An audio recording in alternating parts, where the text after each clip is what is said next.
नीचे स्टार लगा के 2-3 पॉइंट लिख लीजिए। नीचे लिखना इरिथ्रोसाइट्स। इरिथ्रोसाइट्स आरबीसी का ही दूसरा नाम होता है। तो इरिथ्रोसाइट्स या आरबीसी में श्वसन क्रिया नहीं होती है। इरिथ्रोसाइट्स या आरबीसी में श्वसन क्रिया नहीं होती है।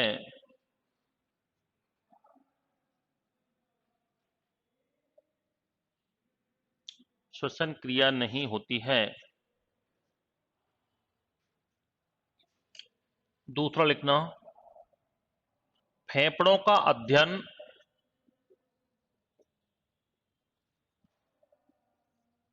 फेफड़ों का अध्ययन स्टडी ऑफ लंग्स। आगे लिख लो पल्मोनोलॉजी। पल्मोनोलॉजी।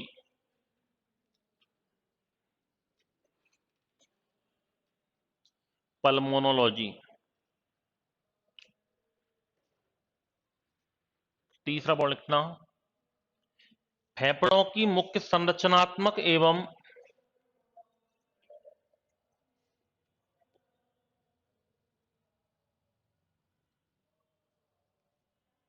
फेफड़ों की मुख्य संरचनात्मक एवं क्रियात्मक इकाई क्रियात्मक इकाई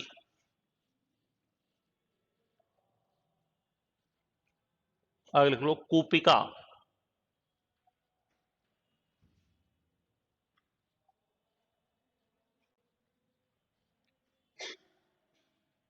कूपिका।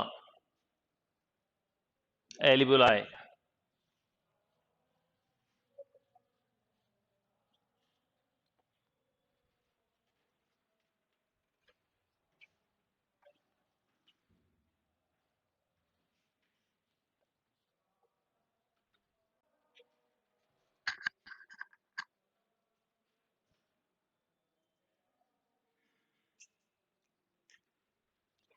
नीचे लिखो श्वसन गुणांक।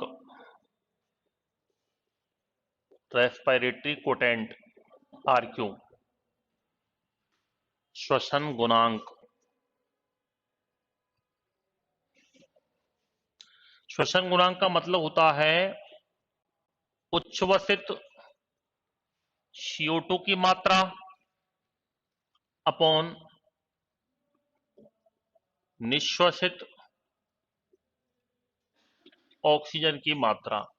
यानी कोई भी चीज है, जैसे कार्बोहाइड्रेट है, प्रोटीन है, वसा है, तो इससे जब हम कार्बोहाइड्रेट लेते हैं तो इससे कितनी तो CO2 हम बाहर निकालते हैं और कितनी इससे हमें ऑक्सीजन मिलती है।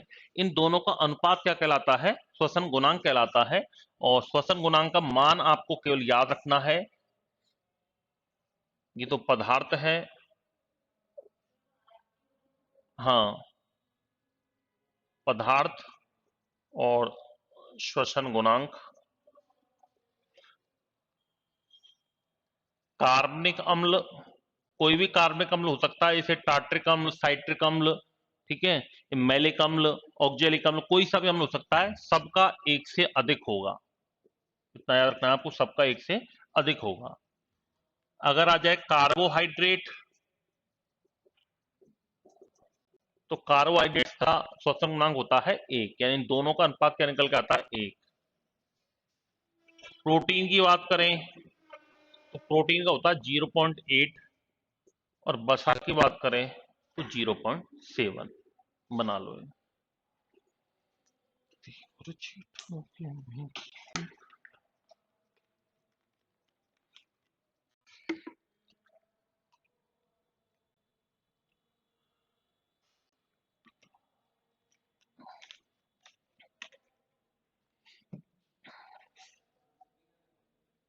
एल्वियोलाई, वो छोटी छोटी जो मैंने फेफड़ों में बनाई थी ना, नहीं, सबसे पहले नासाद्वार द्वारा ऑक्सीजन जाती है, श्वास नली में जाती है, फिर श्वास नली ये श्वसनिका में खुलती है, फिर ये फेफड़े होते हैं बनाए थे अपन ने, फिर आगे जाके छोटी छोटी जो अंगूर के दानों में इस प्रकार जो संरचनाएं होती हैं बुलबुले नुमा, इनको कूपिका कहते हैं।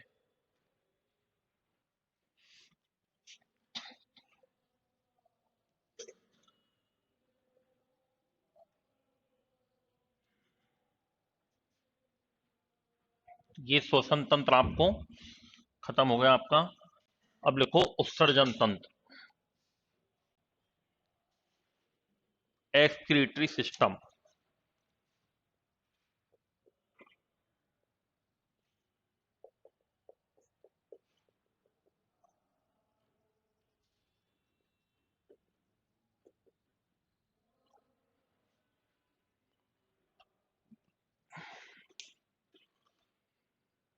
उत्सर्जन का मतलब क्या होता है? सबसे पहले हमारे शरीर में भोजन का पाचन हुआ, अवशोषण हो गया, स्वांगीकरण हो गया, ऊर्जा मिल गई, अपशिष्ट पदार्थ बचे, उनका उत्सर्जन। भोजन के पाचन और ऑक्सीकरण के दौरान जब पाचन और श्वसन होता है तो उसके दौरान हमारे शरीर में कुछ ऐसे अपशिष्ट पदार्थ बनते हैं, कुछ ऐसे हानिकारक पदार्थ बनते हैं जिन्हें शरीर से बाहर निकालना बहुत ही जरूरी है। और उन्हें शरीर से बाहर निकालने की क्रिया क्या कहलाती है? उत्सर्जन। और जिस तंत्र के माध्यम से यह क्रिया संपन्न होती है उसको कहा जाता है उत्सर्जन तंत्र। हमारे शरीर में उत्सर्जन की जो क्रिया होती है वो मुख्यतः 5 अंगों के द्वारा संपन्न होती है। कौन कौन से के द्वारा? सबसे पहला एक अंग होता है त्वचा, जिसको कहते हैं स्किन। यानी त्वचा के द्वारा भी हमारे शरीर में उत्सर्जन क्रिया होती है। कैसे? त्वचा पर पाई जाती हैं श्वेत ग्रंथियां। कौन सी ग्रंथियां? श्वेत ग्रंथियां, श्वेत ग्लैंड्स कहते हैं इनको। और श्वेत ग्रंथियों के द्वारा पसीने का उत्सर्जन होता है। पसीना निकलना स्वास्थ्य के लिए क्या होता है? लाभदायक होता है। त्वचा पर उपस्थित कीटाणु मर जाते हैं, शरीर का टेम्परेचर मेंटेन रहता है, इससे हानिकारक पदार्थों का उत्सर्जन हो जाता है। और दूसरी इस पर एक पाई जाती हैं सीबम ग्रंथियां, सेबेसियस ग्लैंड्स। और सीबम ग्रंथियां क्या काम करती हैं? सीबम ग्रंथियों से तेलीय पदार्थों का उत्सर्जन होता है, जिसको हम ऑयली स्किन कहते हैं ना। सीबम जो निकलता है, कील मुहासे वगैरह होते हैं, वो सीबम तेलीय पदार्थ निकलते हैं। ऑयली स्किन होती है वो ऑयल निकलता है सीबम ग्रंथियों से। यानी त्वचा भी उत्सर्जन में महत्वपूर्ण भूमिका निभाती है। दूसरा अंग होते हैं उत्सर्जन के फेफड़े।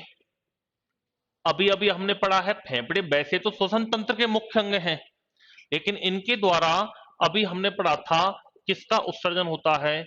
CO2 का उत्सर्जन होता है। और CO2 हमारे शरीर के लिए क्या होती है? हानिकारक होती है, जिसको फेफड़ों के द्वारा बाहर उत्सर्जित कर दिया जाता है। तीसरा एक अंग होता है छोटी आंत, जो हमने पाचन तंत्र में पढ़ी थी, स्मॉल इंटेस्टाइन। और मैंने आपको बताया था कि छोटी आंत में जब भोजन का पाचन कंप्लीट हो जाता है तो वहां पर भोजन को हमने नाम दिया था काइल। और ये काइल को बड़ी आंत के लिए उत्सर्जन का काम करेगी, तभी तो आगे जाएगा भोजन। रेक्टम क्या पार्ट है? रेक्टम बड़ी आंत का ही तो पार्ट था, मलाशय। तो ये क्या काम करती है? यह काइल को बड़ी आंत के लिए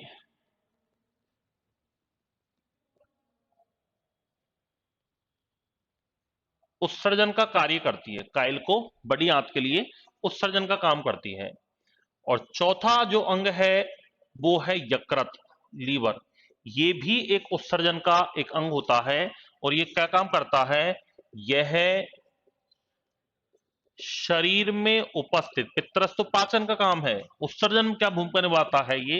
ये शरीर में उपस्थित अमोनिया को, अमोनिया सबसे ज्यादा विषैला पदार्थ होता है हमारे शरीर में, याद रखना।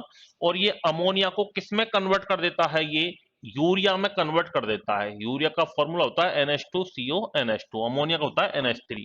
अमोनिया को यूरिया में बदलकर ये किस में भूमिका निभाता है? ये उत्सर्जन में भूमिका निभाता है। अमोनिया को यूरिया में बदलकर उत्सर्जन में भूमिका निभाता है।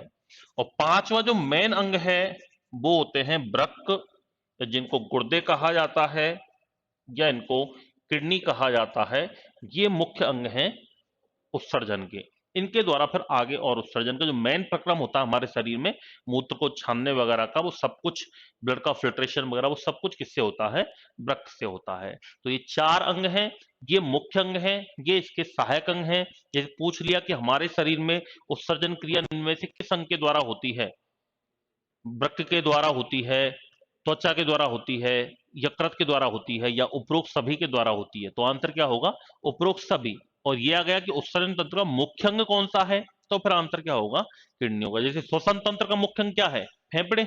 उत्सर्जन तंत्र का मुख्य अंग क्या है? वृक्क, गुर्दे होते हैं। तो इसमें एक लाइन लिखो, पहले मैं लिखवा रहा हूं। तो उत्सर्जन तंत्र हेडिंग डालो, उसमें लिखो हमारे शरीर में भोजन के पाचन, हमारे शरीर में भोजन के पाचन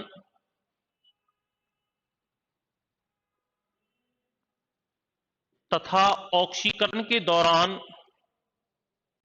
भोजन तथा भोजन के पाचन तथा ऑक्सीकरण के दौरान हानिकारक अपशिष्ट पदार्थों का निर्माण होता है। हानिकारक अपशिष्ट पदार्थों का निर्माण होता है,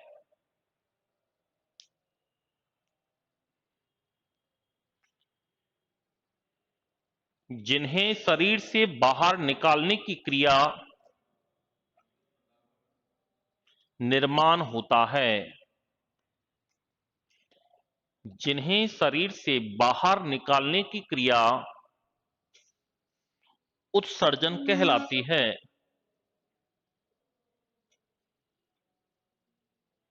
उत्सर्जन कहलाती है, जो कि निम्न अंगों द्वारा संपन्न होती है।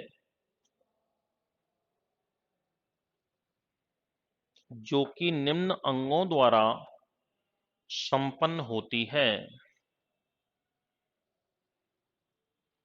ये नोट कर लो, पहला त्वचा, फेफड़े, छोटी आंत, यकृत। कल हम पढ़ेंगे वृक्क या गुर्दे। Thank you.